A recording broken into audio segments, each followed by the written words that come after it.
Bismillahirrahmanirrahim. Assalamualaikum warahmatullahi wabarakatuh. Kami dari kelompok 6, saya sendiri Ifatur Rohmah dan rekan saya Habibah Kurata ini dari kelas AS 2019A. Insya Allah kami menyampaikan terkait review jurnal untuk memenuhi tugas auditing syariah yang diampu oleh Dr. Septi Mardian. Untuk judul review jurnal kami pada hari ini yaitu External Syariah Audit and Review Committees of Syariah Compliance Quality and Accountability, a Cache of Islamic Banks in Bangladesh, yang ditulis oleh MD Kausar Alam dan kawan-kawan. Selanjutnya yaitu terkait lingkup materi yang akan kami bahas ke depannya terkait dengan masalah, teori, metode, hasil, dan kesimpulan penelitian. Yang pertama terkait dengan masalah. Seiring dengan perkembangan industri perbankan syariah, di Bangladesh didirikanlah Islamic Bank Bangladesh Limited sebagai bank syariah pertama di Asia Selatan. Di samping itu, menurut laporan yang diterbitkan oleh Bank Bangladesh pada tahun 2019, ada 8 bank Islam penuh yang beroperasi di daerah Bangladesh. Namun di samping itu ada beberapa masalah yang harus dihadapi oleh Bangladesh setelah mendirikan bank syariah ini. Di antaranya, yang pertama, Bangladesh tidak memiliki hukum perbankan Islam atau rezim hukum yang terpisah untuk memantau dan mengatur aktivitas bank Islamnya.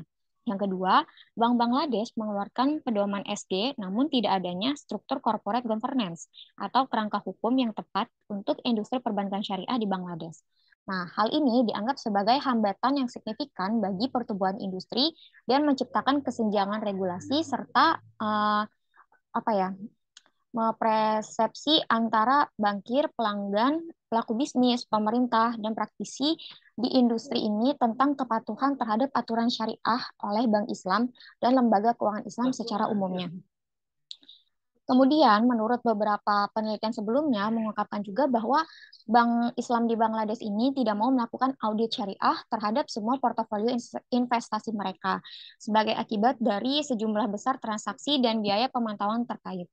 Nah, dalam studi ini juga menemukan bahwa anggota DPS yang tampaknya tidak senang dengan cara audit yang dilakukan. Namun, baik akademisi akuntansi maupun praktisi audit tampaknya tidak nyaman dengan fungsi audit eh, yang untuk mendukung fungsi audit di Bank Islam ini gitu. Selanjutnya, penelitian ini bertujuan untuk menyelidiki relevansi ESA dan Komite Peninjau dalam meningkatkan kualitas kepatuhan syariah dan akuntabilitas Bank Islam di Bangladesh.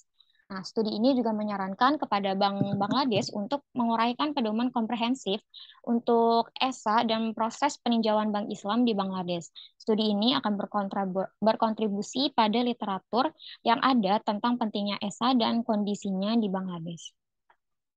Selanjutnya yaitu teori. Menurut Rahman dan Rahim pada tahun 2019 berpendapat bahwa audit ini harus dilakukan secara independen dan dapat dilakukan baik secara internal maupun eksternal, sementara review syariah adalah penilaian oleh manajemen melalui petugas Departemen Syariah.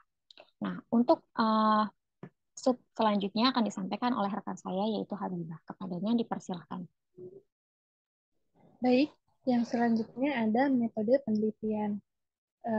Metode penelitian yang digunakan adalah menggunakan metode penelitian kualitatif untuk mencapai tujuannya. Penelitian dengan metode ini digunakan untuk menjawab pertanyaan apakah pembentukan panitia-panitia kepatuhan syariah seperti Komite Eksternal Syariah Audit dan Review akan berada dalam posisi untuk meningkatkan proses akuntabilitas dan tingkat kualitas kepatuhan syariah. Jika tidak, mengapa bisa seperti itu? Dan jika iya, bagaimana juga bisa seperti itu? Selain itu, studi ini juga telah memilih wawancara semi terstruktur untuk memperluas lebih banyak data yang terkait dengan penelitian ini, dan untuk memiliki pemahaman yang lebih luas tentang aspek-aspek praktis dari materi pelajaran. Metode wawancara ini dipilih karena fleksibilitasnya, yang memungkinkan peneliti untuk mengeksplor pandangan responden secara lebih mendalam, yang dapat menghasilkan rincian yang lebih luas dari kumpulan jawaban yang lebih lengkap. Selain itu, teknik ini memberikan kesempatan kepada responden untuk menguraikan ide-ide mereka sesuai dengan pengetahuan dan pengalaman praktis mereka. Berlawanan dengan jenis metode yang lain, metode wawancara semi terstruktur itu dapat dianggap mampu membantu kemampuan untuk mengungkapkan bukti perseptif yang lebih mendalam berdasarkan pertanyaan yang disiapkan dari fenomena tersebut. Lalu yang